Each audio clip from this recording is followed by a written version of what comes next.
Announcements none. Papers have been laid. Question none. Motion. Mr. Speaker, sir, I beg to move that all the business on today's order paper be exempted from the provisions of paragraph 2 of Standing Order 10. Seconded.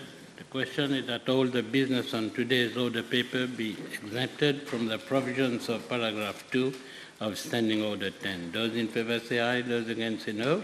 Aye. The ayes have it. Statements by ministers none. Public bills, third reading. Minister.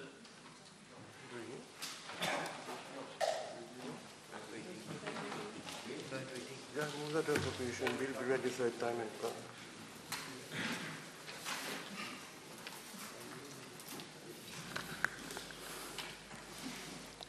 Okay. Mr. Speaker, sir, I move that the Supplementary Appropriation 2021-2022 bill be ready third time and approved. Seconded. And passed. The question is that the Supplementary Appropriation 2021-2022 Bill number 8 of 2022 be read the third time and passed. Those in favour say aye and those against say no. Aye. The ayes have it. Public bills, second reading. Leader of the Opposition.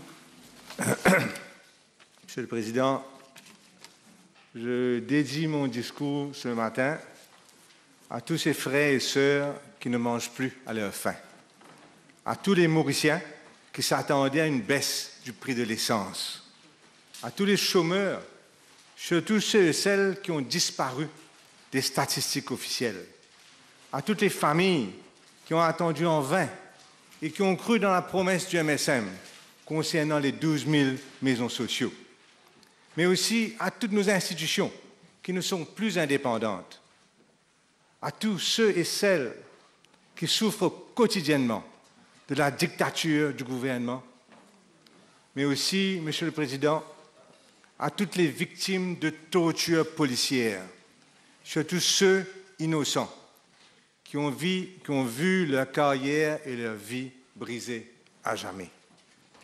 Monsieur le Président, on est habitué depuis quelque temps dans des discours du budget qui sont des discours de relations publiques et ne reflètent plus la réalité ni sociale ni économique.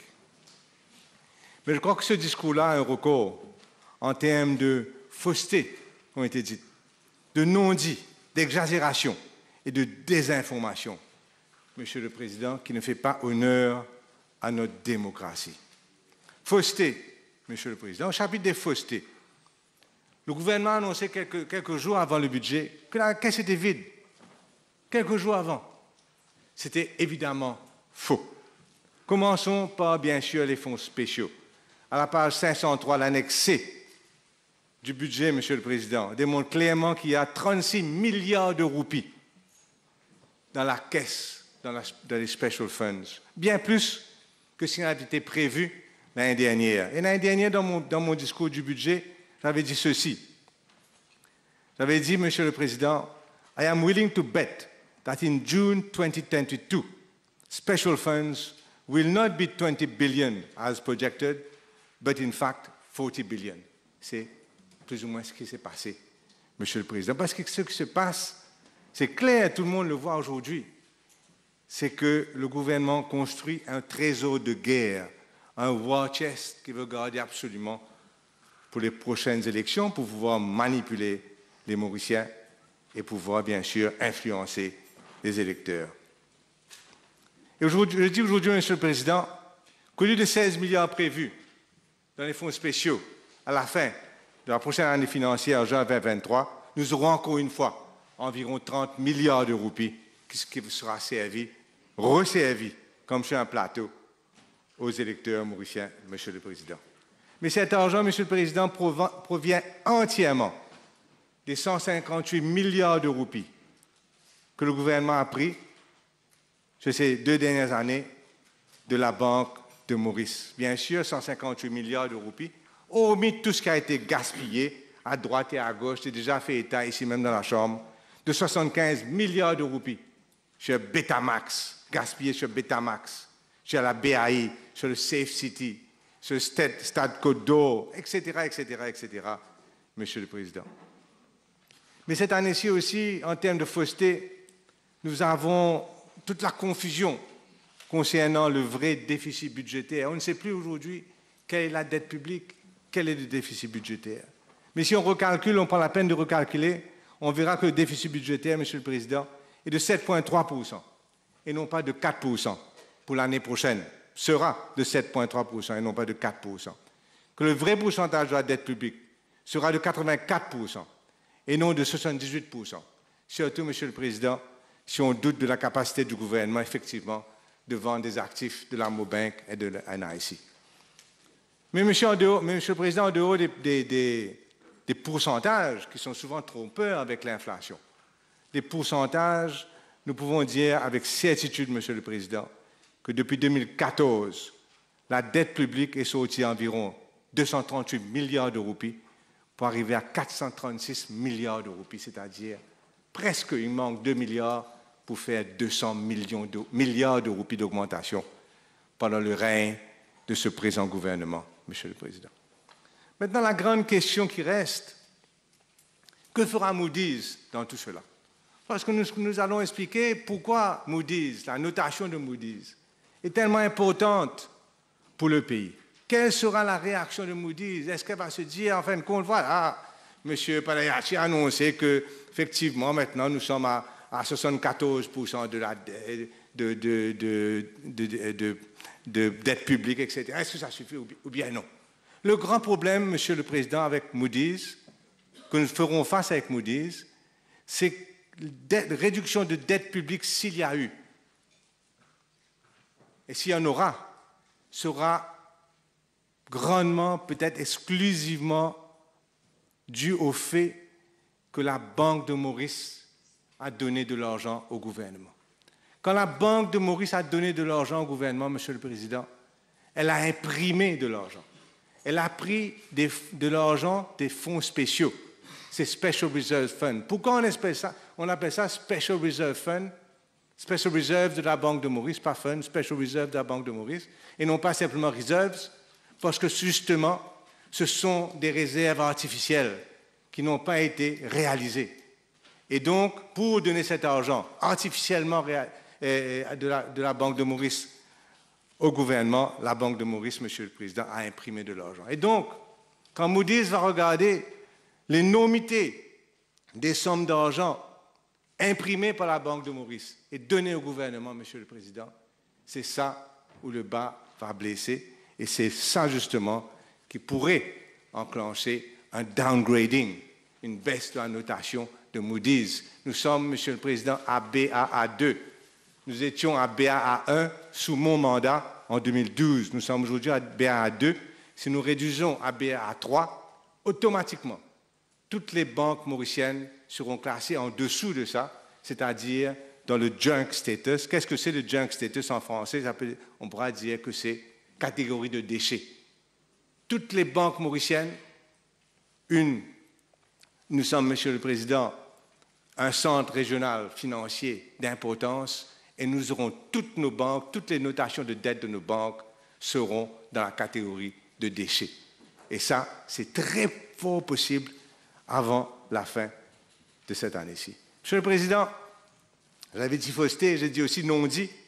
Non-dit, Monsieur le Président, surtout concernant ces 22 milliards de roupies de vente de compagnies de l'État qui ne paraissent pas ni dans l'annexe, ni dans le discours budgétaire, alors qu'on parle d'achat de 2 camions de saleté, au paragraphe 216, le ministre des Finances n'a pas un moment pour nous dire qu'il va vendre pour 22 milliards de roupies, qu'il essaiera de vendre pour 22 milliards de roupies des actifs de la compagnie.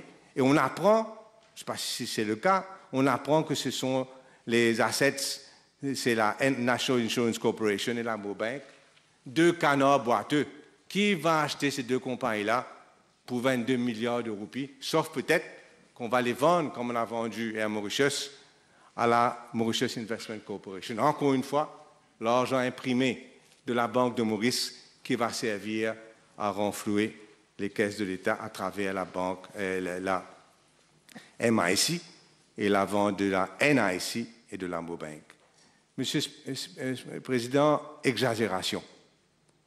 Au chapitre des exagérations, voilà le paragraphe 208, qui dit que toutes les voitures électriques seront duty-free, sans jamais mentionner que toutes les voitures 100% électriques étaient déjà 100% duty-free. Comment est-ce qu'on peut annoncer ça, tape la table tout le monde, alors que, quand on regarde, on réalise que toutes les voitures électriques 100% électriques étaient déjà duty-free. Mais on vient se foutre de nous, cette Chambre, Monsieur le Président. Manque de respect à la Chambre, Monsieur le Président. Maintenant, désinformation.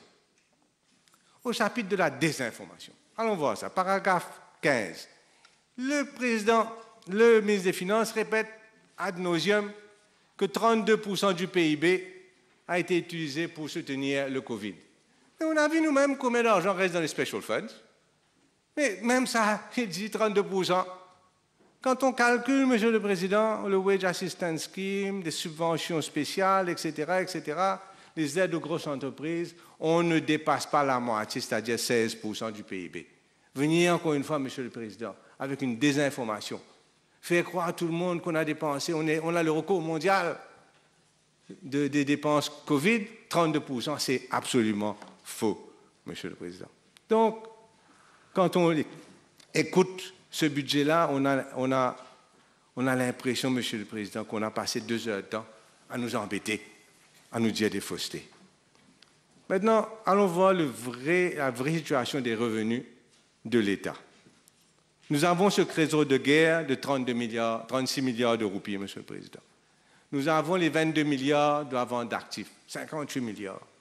Mais ce n'est pas tout, parce qu'il y a aussi l'inflation. L'inflation qui est l'ennemi numéro 1 des salariés, l'ennemi numéro 1 des pensionnaires et le grand ami des ministres des Finances, Monsieur le Président. L'inflation est le grand ami des ministres des Finances, parce que l'inflation gonfle artificiellement les recettes de l'État. La dépréciation de la roupie gonfle artificiellement toute la TVA qui est appliquée à la douane, par exemple, à l'entrée du pays. Donc l'inflation, grand ennemi du ministre des Finances, grand ami du ministre des Finances, grand ennemi de la population. Et c'est l'inflation, Monsieur le Président, qui gonfle énormément les recettes, avec bien sûr un petit peu de croissance. Et nous voyons donc que les recettes augmentent énormément. Et bien sûr, les dotations budgétaires aussi augmentent. Et là, je parlerai, Monsieur le Président, du money illusion. Parce que le money illusion, je me rends compte, affecte aussi bien les ministres que la population. Prenons le cas du budget du ministère de la Santé, Monsieur le Président, qui passe de 13,1 milliards de roupies à 14,7 milliards de roupies. Tout le monde est à ta table du côté du gouvernement. C'est-à-dire 1,6 milliard, 12% d'augmentation. Mais en vérité, Monsieur le Président, avec la dépréciation de la roupie et aussi avec l'inflation qui est déjà à 11% officiellement, qui sera à 15% avant la fin de l'année, sans aucun doute, en fin de compte, le ministre de la Santé aura moins d'argent pour acheter du molnupiravir à des prix exagérés qu'il n'avait l'année dernière. Il aura moins d'argent. Ce purchasing power du ministère de la Santé a effectivement été réduit. Mais money illusion, il se dit qu'on a reçu 1,2 milliard en plus, c'est sûrement qu'il devra faire plus.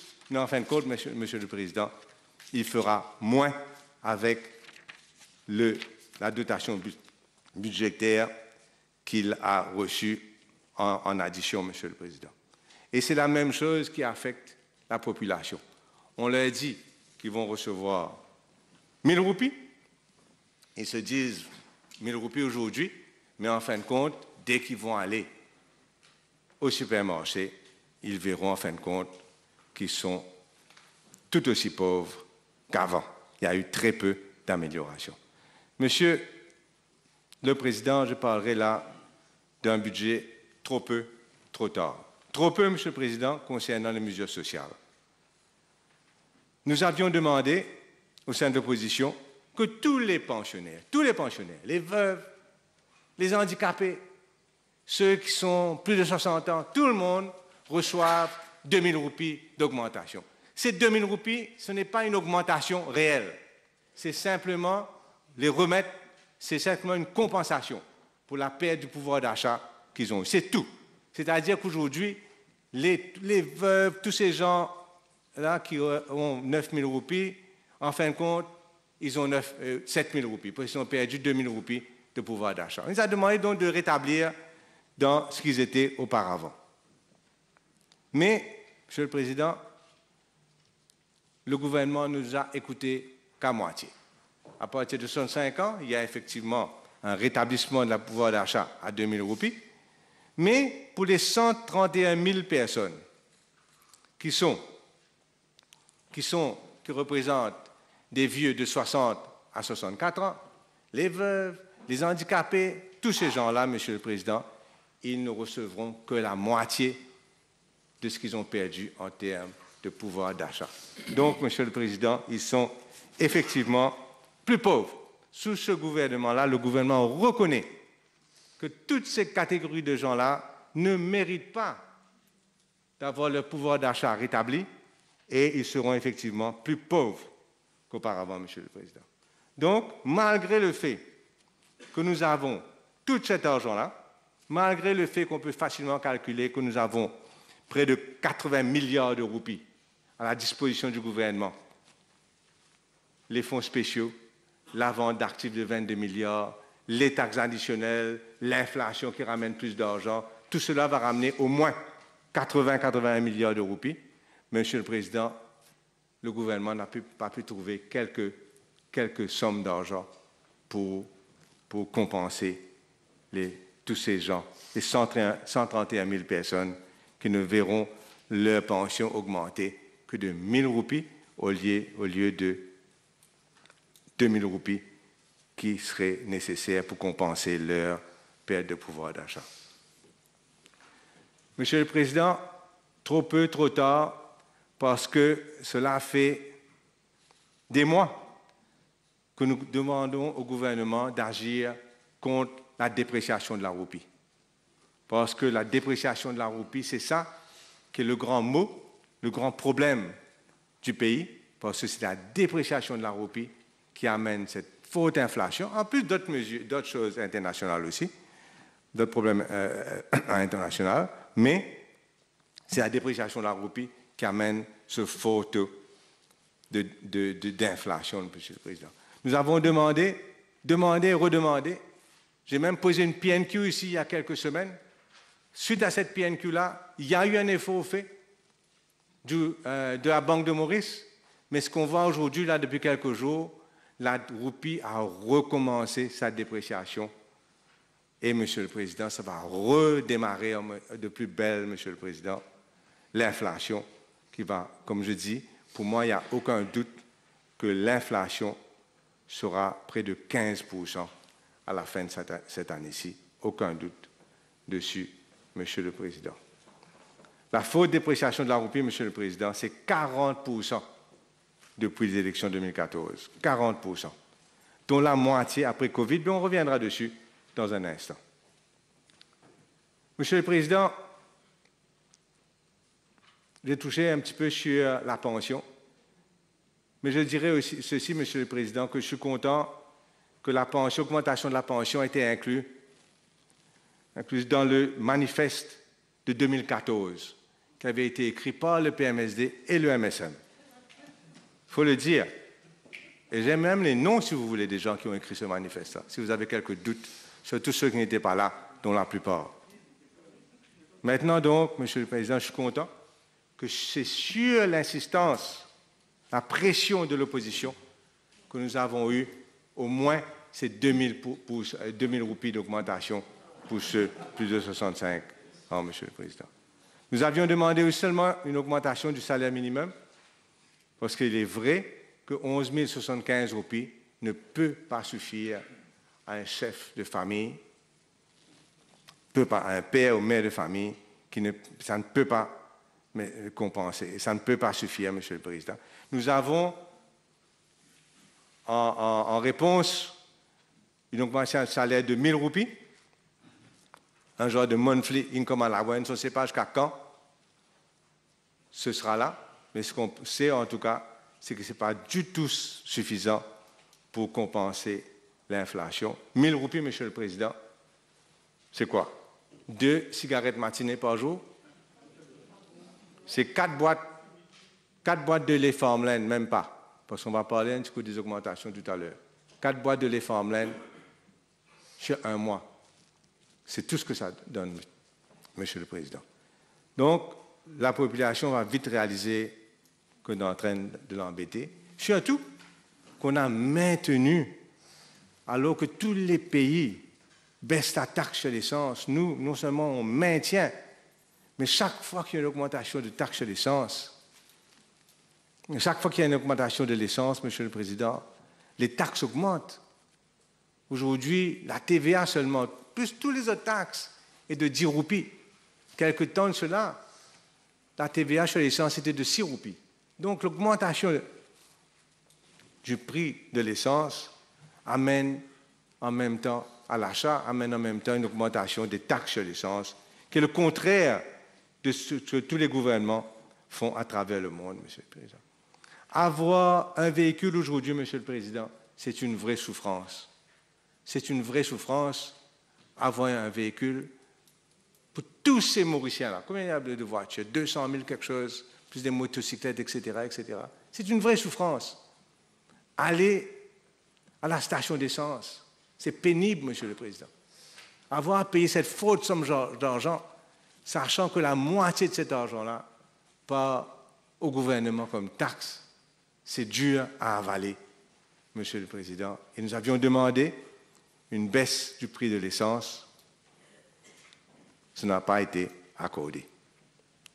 Et maintenant, il y a aussi ces fameuses subventions de 1,5 milliard de roupies sur 300 produits.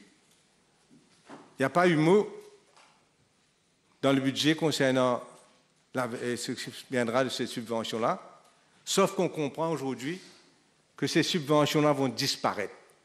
M. Padayachi, l'honorable Padayachi, n'a pas d'argent, supposément, pour maintenir ces subventions sur ces 300 produits, pourtant qu'il a lui-même introduit, qui coûtent probablement environ 1,5 milliard dans l'année.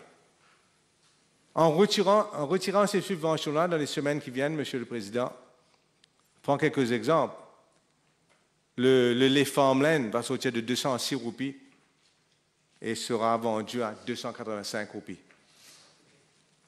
1 kilo d'huile, Rani, on me dit. L'huile sortira de 56 roupies à 110 roupies le litre. Un paquet de margarine de 65 roupies à 130 roupies, Monsieur le Président. Tout ceci va représenter, pour une famille de 4 personnes, facile de calculer, juste sur ces produits-là, environ 1300 roupies par mois additionnels. Maintenant, je ne parle pas de l'avalanche des autres prix qui sont en train de s'écraser sur la population. Le poulet, la viande, les produits laitiers, tout ça, Monsieur le Président.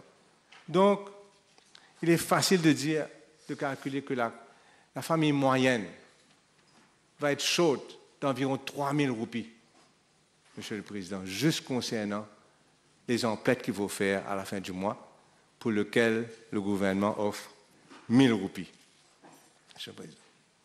Apparemment, maintenant, ces produits-là, cette subvention-là, va être remplacée par une importation directe de la STC. Dans le passé, ça a été une vraie catastrophe. L'importation par la STC. Je rappelle moi-même, mon prédécesseur, quand il était ministre du Commerce, je ne sais pas quelle année, je crois que c'est en 1995, avait acheté des tonnes de basmati, Monsieur le Président. Quand je l'ai remplacé, je lui ai donné ces tonnes de basmati-là à tous les homes, etc., par le pays. Personne ne voulait de notre riz qui se détériorait dans les stores de la STC. Aujourd'hui, on nous propose du basmati, encore une fois, Smatch, qui est vendu à 332 roupies. 332 roupies, 5 kilos. Mais si vous allez dans le supermarché, Monsieur le Président, vous avez déjà un meilleur marché. Je n'ai pas fait de publicité. Il y a d'autres, Kitchen King, 260 roupies, Everest, 269 roupies pour les mêmes 5 kilos. Donc, quel est le but pour la STC d'importer du basmati à plus cher que ce qu'on ne trouve dans les supermarchés? Quel est le but? On ne comprend pas. On ne comprend pas quel est le but. Peut-être qu'il y a un but caché que je ne comprends pas. Parce que surtout, il ne faut pas oublier que la STC n'a aucune chaîne de distribution pour ces produits-là et que le grand problème va être encore une fois un gros gaspillage d'argent du contribuable. Monsieur le Président, je passe maintenant rapidement sur l'économie et je constate qu'il n'y a aucun état des lieux dans le budget concernant l'économie, l'état de l'économie. Très peu de mesures pour soutenir les secteurs dans ce moment difficile. Monsieur le Président, d'ailleurs, depuis 2014, je dois dire que le mythe du MSM, comme étant le moteur de la croissance, a été totalement brisé. En 2019, avant le Covid, la croissance, Monsieur le Président, et le ministre des Finances était nul autre que l'honorable Pravin Jagnnath, la croissance était de seulement 3% avant le Covid, pour toute l'année 2019. Monsieur le Président, c'était la croissance la plus faible pour les 15 années précédentes. Ça, c'était en 2019, avant la crise. Donc, le mythe, MSM, moteur de la croissance, complètement détruit. Monsieur le Président, je parle maintenant de l'agriculture. Surtout le sucre, qui a été franchement un désastre. Allons prendre le secteur sucrier. Le gouvernement a laissé au fil des années s'empirer les choses. S'empirer même. Toujours trop peu, trop tard. En 2014, quand le MSM prend la barre, quand le gouvernement prend la barre, Maurice pouvait produire 400 000 tonnes de sucre. Aujourd'hui, on ne pourra pas faire plus de 250 000 tonnes de sucre. 150 000 tonnes de sucre de moins dans un secteur clé pour l'économie. Plus de 10 000 hectares de terrain perdus dans ces années-là. Monsieur le Président. Maintenant, mais pire, notre rendement, Monsieur le Président, rendement par hectare. C'est très important parce qu'à l'époque, Maurice était le pays fort, le leader en termes de rendement, d'innovation dans l'industrie. Aujourd'hui, le rendement est de 63 tonnes par hectare, Monsieur le Président. Comparez un coup cela à la Tanzanie. La Tanzanie à côté de nous, 100 tonnes par hectare. Et le Swaziland, qui a changé de nom, le Swaziland maintenant, 116 tonnes par hectare. Presque le double, Monsieur le Président, de la petite île Maurice. 43 tonnes de canne plus par hectare que Maurice. On ne s'étonne pas donc que le nombre de planteurs pendant ces années-là est réduit de 15 000 à 10 000. À ce taux-là, Monsieur le Président, les petits planteurs à Maurice sont une espèce en voie de disparition. Voilà donc la vérité sur la politique agricole. Désastre total sur la politique sucre du gouvernement. Et maintenant, on vient nous promettre des monts et merveilles concernant l'autosuffisance alimentaire, etc., Monsieur le Président. Ce sont que des effets d'annonce. Pour le tourisme, Monsieur le Président, ça c'est un secteur économique que je connais bien. Déjà, on avait vu en 2019 une baisse des arrivées. C'était inédit, ça, jamais on avait eu une baisse des arrivées, sauf en période de crise. Et il n'y avait pas de crise. Pourquoi donc cette baisse importante des arrivées en 2019? Quelles étaient les vraies raisons? Aucune étude n'a été faite par le gouvernement. Pour l'année en cours, Monsieur le Président, on nous avait promis 650 000 touristes jusqu'à juin 2022. Nous aurons probablement 100 000 touristes de moins. C'est beaucoup ça, hein? 100 000 touristes de moins. Mais la performance, Monsieur le Président, des pays à vocation touristique, comment est-ce que c'est calculé? C'est calculé, Monsieur le Président, en prenant en compte ce que la situation était avant le Covid, c'est-à-dire en 2019. c'est ça qu'on appelle le recovery rate, c'est-à-dire quels sont les chiffres des arrivées touristiques aujourd'hui comparés à ce que c'était en 2019. Et là, bien sûr, on réalise où nous sommes vraiment, Monsieur le Président, dans quelle mauvaise situation nous sommes. Parce que je suis très content pour les Maldives, parce que en mai 2022, Monsieur le Président, les Maldives ont reçu plus de touristes, 20%, 21% plus de touristes qu'ils n'avaient reçus en mai 2019. Donc, leur recovery rate est de 121%. À Maurice, on nous dit parce qu'on a ouvert tardivement. Mais en fin de compte, c'était quand même 10 mois de cela, en septembre, non pas en octobre, mais en septembre, qu'on avait commencé l'ouverture du pays. Donc, Monsieur le Président, notre recovery rate à Maurice varie. Premiers 3 mois, je crois que c'était de 53%. Là, quelquefois, ça arrive à 70%, un petit peu plus, Monsieur le Président. Bien, bien moins que même les Seychelles et bien moins, certainement, que les Maldives. Et il faudra nous expliquer pourquoi. Cessez de trouver des excuses. Mettez-vous à la tâche. Nous avons vu, en tout cas de le Consolidated Fund, que le chiffre pour le marketing était dérisoire, qu'il a caché d'autres sommes ailleurs, Monsieur le Président. Mais il y a un problème avec le marketing, il y a un problème avec la destination, il y a un problème avec la propreté, le manque de nightlife, la cherté du billet, l'accès aérien. Tout ça, ce sont des sources de problèmes potentiels qu'il faut pouvoir régler.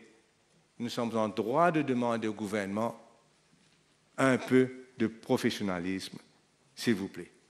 Et ce n'est pas les 200 roupies qu'on va donner à chaque visiteur qui va faire une grande différence. Je vois mal quelqu'un payer un billet et des vacances à Maurice pour 200 000 roupies par personne est affecté. Je viendrai à Maurice parce que voilà, je vais avoir 200 roupies de plus. C'est ridicule, Monsieur le Président. Monsieur le Président, je parlerai rapidement aussi d'industrie pharmaceutique parce que c'est important. L'année dernière, on nous avait annoncé le développement d'une industrie pharmaceutique à Maurice. Personne n'y a cru vraiment parce qu'aucune entreprise de renommée ne s'installera à Maurice. Parce que nous avons un ministère de la Santé cowboy et un ministre cocorico. Personne, Monsieur le Président, ne va s'installer. Nous n'avons pas la réputation, nous n'avons pas la crédibilité, nous n'avons pas la transparence, les capacités techniques de contrôle. Nous n'avons pas tout ça pour avoir un world-class industrie pharmaceutique, Monsieur le Président. Nous n'aurons que des farceurs qui sont là pour abuser des subsides ou des subventions gouvernementales. Mais par contre, je vois qu'au paragraphe 260 du budget, nous prévoyons maintenant en 24/7, en présence 24/7, de gynécologues, de pédiatres, d'anesthésistes dans les hôpitaux régionaux. Mais je me félicite, Monsieur le Président, d'avoir soulevé toute cette question-là lors de mes PNQs dans le passé. Par contre, Monsieur le Président, aucune mesure annoncée pour mettre frein à la corruption systémique au ministère de la Santé. Nous avons vu ces cas. La population reste choquée par ce cas et surtout l'inaction du gouvernement concernant ces cas. Molnupiravir, Paquet-Blister, il y a toute une liste. Je prendrai 100 ans pour lire la liste. Comment, Monsieur le Président, peut-on faire confiance à un ministère qui n'a pas hésité à fausser le nombre de morts dus au Covid? Nous savons tous qu'en 2021, il y avait plus de 2000 morts dus au Covid. Et le ministère a toujours faussé ce chiffre en ne déclarant que la moitié. Monsieur le Président, j'avais touché tout à l'heure concernant la dépréciation de la roupie avant que je vienne au chômage. La dépréciation de la roupie, Monsieur le Président, comme j'ai dit, va continuer de plus belle et l'effet sur le tissu social sera dramatique. On nous présente cela comme inévitable. Mais, Monsieur le Président, la population doit bien comprendre que la dépréciation de la roupie représente l'appauvrissement de la population. La valeur de la roupie baisse, c'est les familles qui s'appauvrissent, Monsieur le Président. 40%, comme je l'ai dit, depuis 2014. Mais ce n'est pas inévitable. Pourquoi est-ce qu'on nous dit à Maurice que c'est inévitable? Allons juste voir la roupie seychelloise.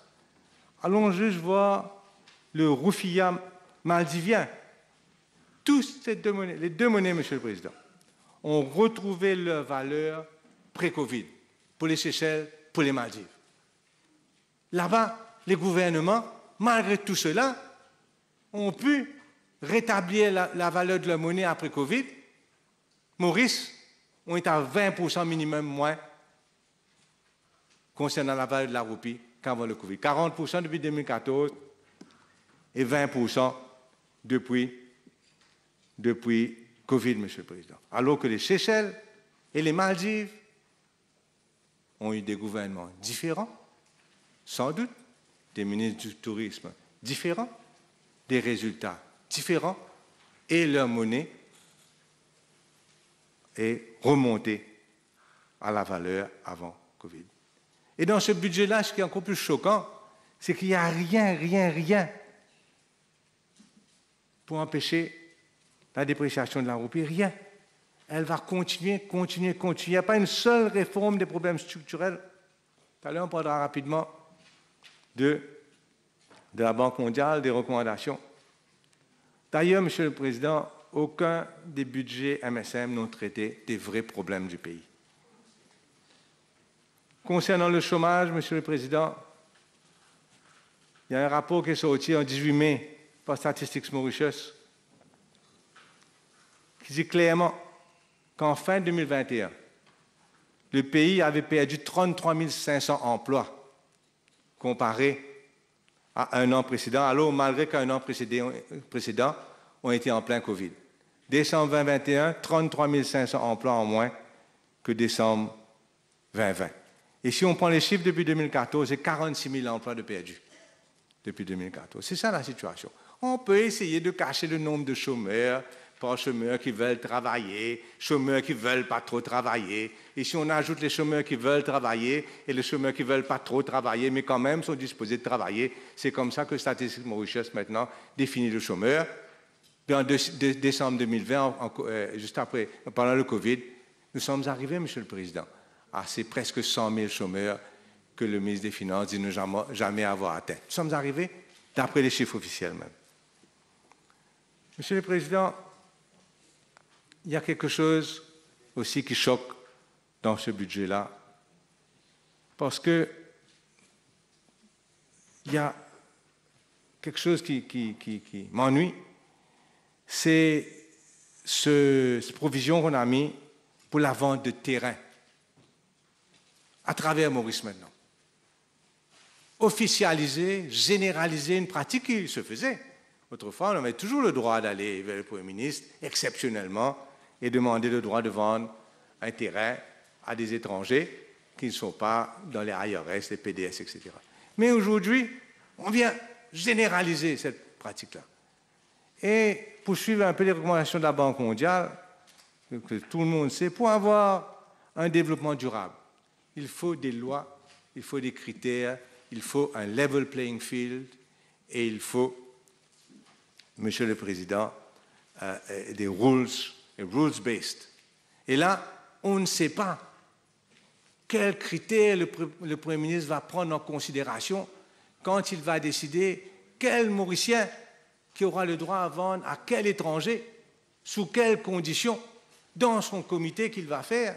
Et on sait déjà que le Premier ministre est peut-être chef des comités, mais le grand comité, le High Powered Committee sur le Covid, apparemment, il n'y avait jamais de procès verbal. On ne saura jamais, officiellement en tout cas, ce qui s'est passé. Mais ce comité-là qu'on a fait, qui va être fait dans les bureaux du Premier ministre, c'est une aberration. parce que ça va à l'encontre de tout ce que nous avons appris sur comment un État de droit fonctionne. Un État de droit ne fonctionne pas pour le bon vouloir du Premier ministre. Et quels sont les critères? Est-ce qu'il va avoir là, ça c'est mon copain, ça je vais lui donner autorisation devant l'étranger, ça je l'aime pas trop, il m'a critiqué la semaine dernière, ça je vais le bloquer. Mais c'est pas comme ça. C'est pas comme ça qu'on dirige un pays, monsieur le Président. Et bien sûr, là, il y aura toutes sortes d'accusations de favoritisme, de corruption, tout ça. Ce n'est pas, monsieur le Président, une pratique qui va faire honneur au pays. Maintenant, j'ai parlé, monsieur le Président, de la situation économique, des remèdes qui ont été... Je parlerai maintenant des remèdes peut-être proposés par la Banque mondiale, proposés par le FMI, qui ont été royalement ignorés par le gouvernement. Parce que et la Banque mondiale et le FMI parlent de perte soutenue de compétitivité des exportations mauriciennes. Qu'est-ce que ça veut dire, monsieur le Président? La perte de compétitivité, c'est extrêmement grave. Ça veut dire que pour un produit, soit le prix est trop fort, soit la qualité est plus mauvaise que ce qu'on peut retrouver ailleurs. Mais c'est grave. Si les produits mauriciens sont trop chers ou de mauvaise qualité comparés à nos compétiteurs, mais c'est extrêmement grave pour le pays. On a parlé du sucre tout à l'heure là, où nous avons vu en fin de compte qu'en termes de production, de prix en tout cas, le sucre mauricien ne peut pas faire compétition à la Tanzanie ou au Swaziland, entre autres. Et là, donc, on se serait attendu, monsieur le Président, à ce que le gouvernement vienne avec des mesures, parce que cette perte de compétitivité qui oblige, entre autres, les dépréciations de la roupie, parce que personne ne va acheter notre sucre, personne ne va acheter nos produits textiles, sinon en achetant à travers une roupie dépréciée. Donc, monsieur le Président, la faible productivité de la main-d'œuvre mauricienne, qui doit prendre le travail plus au sérieux, la faible productivité du capital aussi, avec plus de techniques innovantes, une maîtrise insuffisante des dernières technologies, les services publics défaillants, tout cela, monsieur le Président, aurait dû avoir été l'objet, aurait fait l'objet d'une présentation dans ce budget-là, de mesures dans ce budget-là, monsieur le Président. Nous nous rappelons le nombre de personnes qui sont mortes du Covid à l'hôpital ENT. Pourquoi est-ce qu'ils sont morts du Covid à l'hôpital ENT? Grandement parce que les infirmiers et les docteurs là-bas n'avaient pas été suffisamment formés pour pouvoir soigner ces gens. Donc, il y a, monsieur le Président, de grands problèmes de défaillance des services publics. Across the board, tous les ministères concernés. On a parlé de nettoyage du pays. J'avais pris des photos l'autre fois d'environ une quinzaine de personnes qui sont venues dans mon chemin pour nettoyer. Ils sont venus, monsieur le Président, je présume qu'ils sont, comment ça s'appelle ça, le Mauri Facilities. Ils n'avaient pas d'uniforme. Et ils sont venus avec des faucilles, monsieur le Président. 15 personnes avec des faucilles. Et là, on va prendre 2000 personnes sans prendre des équipements. On a un service public extrêmement défaillant, monsieur le Président.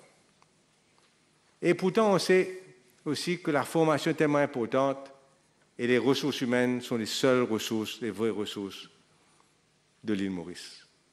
Concernant l'éducation, monsieur le Président, je vais dire ceci, que je suis choqué de n'avoir rien entendu concernant les écoles privées secondaires. Il y a eu tout un débat, il y a jusqu'à présent tout un débat à Maurice concernant l'avenir même de ces écoles privées secondaires qui dépendent du grand aide du gouvernement. La situation est grave. Il y a un manque aigu de financement. Il y a aussi la méchanceté du ministère, monsieur le Président. Et ces écoles-là suffoquent et sont condamnées à une mort lente. Nous parlons des écoles confessionnelles catholiques, des écoles hindoues, des écoles musulmanes, des autres écoles privées, qui ont une grande une grande histoire, beaucoup, beaucoup donc fait pour le pays. Aujourd'hui, Monsieur le Président, comme on les sert comme ça, quand on sert le budget, qu'est-ce qu'on fait? On les force à sombrer dans la médiocrité.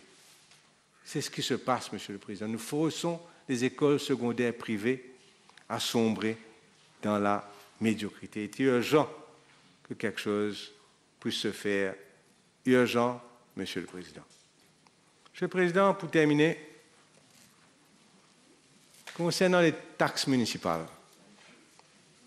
En 2012, j'avais eu le plaisir, l'honneur, avec le Parti travailliste, de retirer toutes les taxes municipales locatives. Ça nous a coûté à l'époque 130 millions d'euros. Puis on avait retiré toutes les taxes municipales locatives, que ce soit pour le business, que ce soit pour les familles. En 2019, l'Alliance nationale, encore une fois avec le Parti travailliste, nous avions proposé d'éliminer entièrement les municipal rates pour les familles.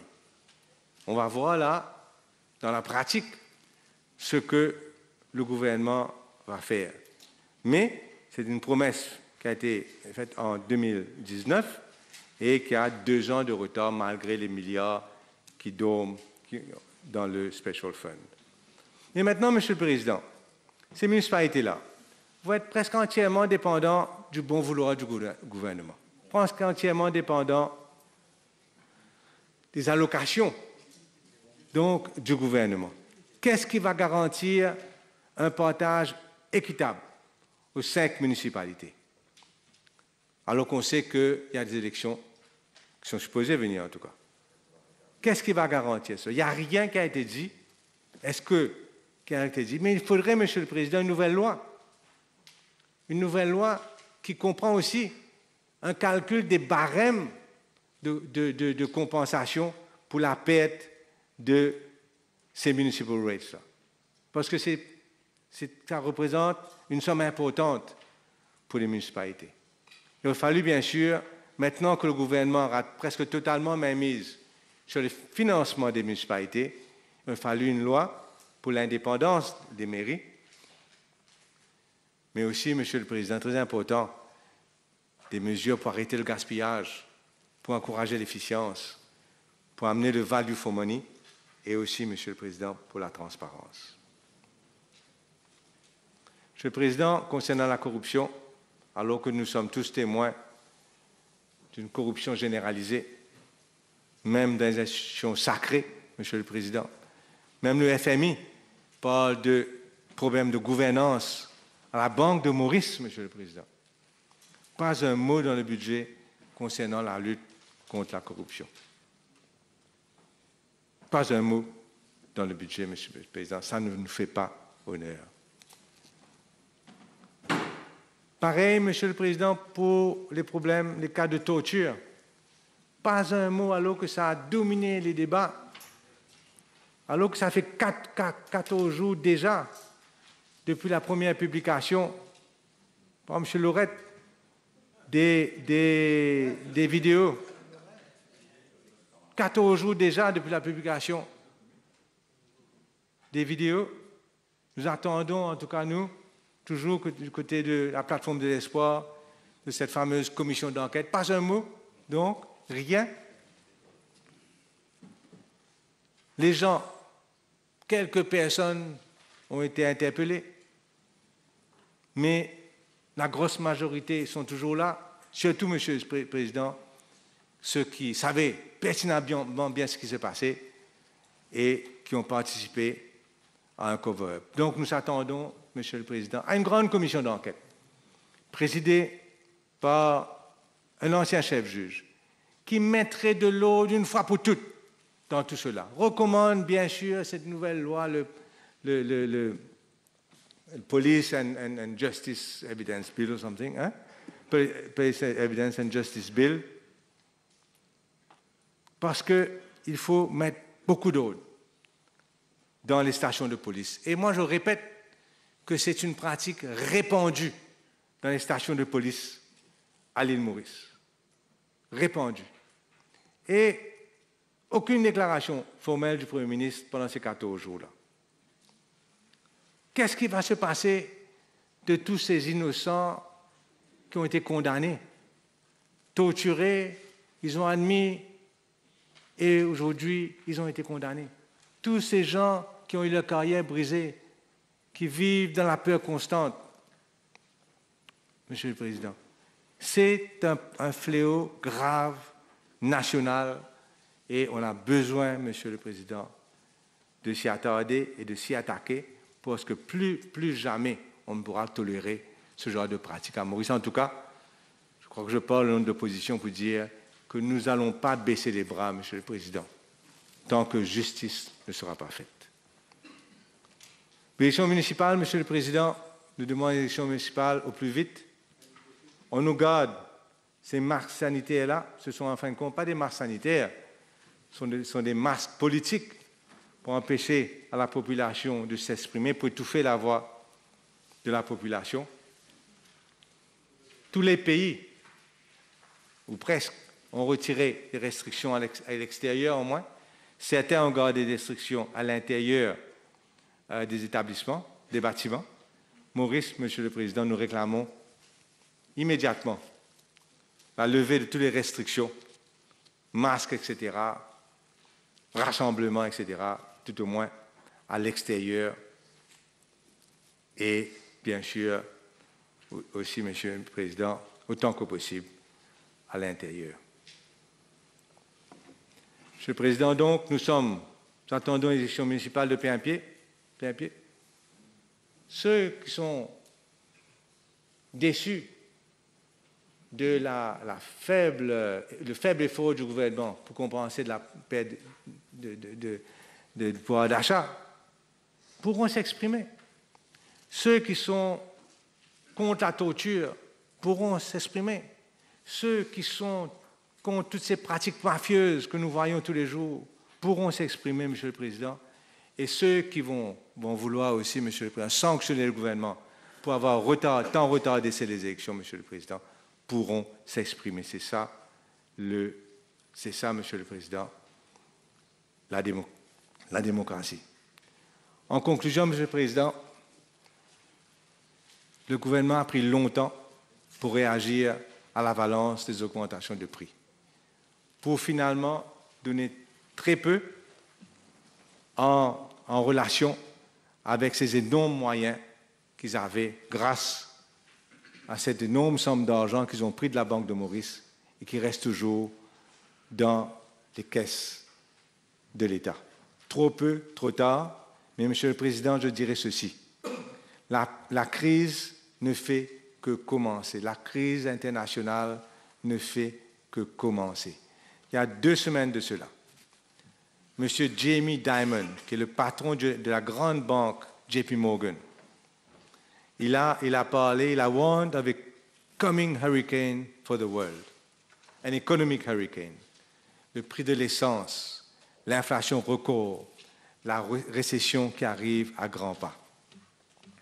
Ces mesures qui ont été annoncées par le gouvernement sont nettement inférieures aux attentes, nettement insuffisantes pour faire face non seulement à la situation aujourd'hui, mais aussi pour faire face aux augmentations de prix qui vont arriver quotidiennement, qui vont s'écraser quotidiennement chez la population.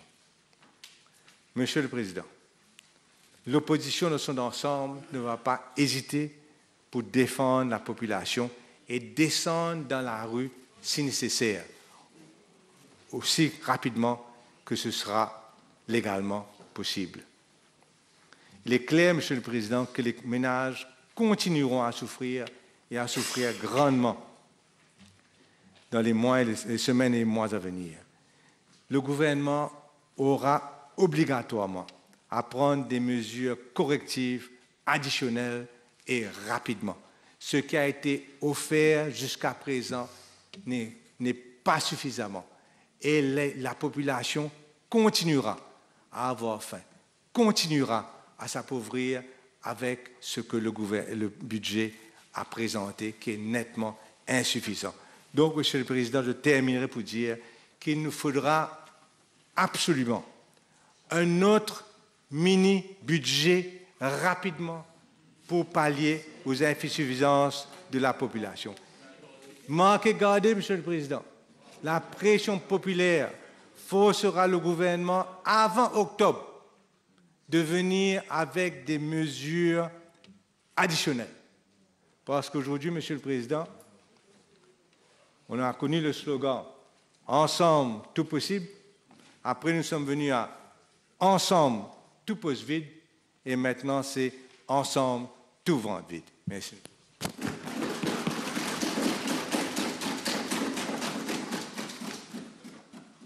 Thank you.